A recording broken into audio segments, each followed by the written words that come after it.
Hi guys! At dahil na health conscious ang karamihan sa atin ngayon, nauso ang brown rice, red rice at black rice. Kaya naman tara, samahan niyo ko at try naman natin ang trending na blue rice na matatagpuan sa SM Santa Mesa. Nandito nga kami ngayon sa The Taste of Cha Cha Cha Cafe upang matry ang mga food nila. Bumungad nga sa amin ng napaka-relaxing, malinis at aesthetic nilang ambience.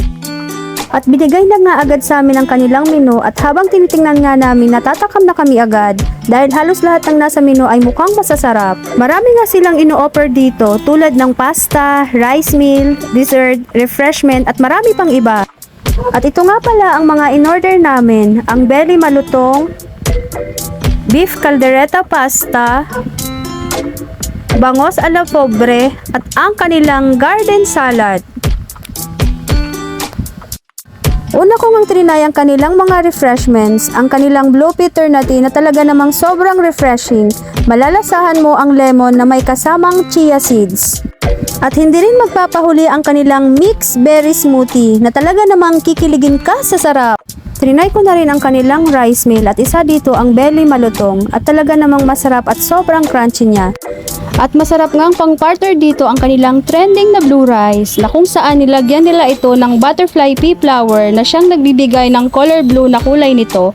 At hindi lang yan, marami din itong health benefits sa ating katawan. Waging-wagi nga ang kombinasyon ng blue rice sa kahit anong ulam na i-partner mo dito. At sunod ko namang tinikman ang beef caldereta pasta nila at masasabi kong sobrang flavorful niya. Lasang-lasa yung beef na may konting sipa ng anghang dahil sa siling nilagay nila. At ang panghuli nga ay ang garden salad nila na sobrang refreshing din dahil sa iba't ibang variety ng prutas at gulay na sangkap nito. Samahan pa ng parmesan cheese at sweet salty sauce nito. At sa mga mahilig sa textured, try nyo natin dahil hindi lang siya masarap kundi napaka-healthy pa. At meron nga din silang ino-offer na mga cakes dito na nagagandahan at may iba't ibang flavors na tamang-tama sa kahit anumang okasyon at di ko nga napigilan ang sarili ko at nakapag-take out ako.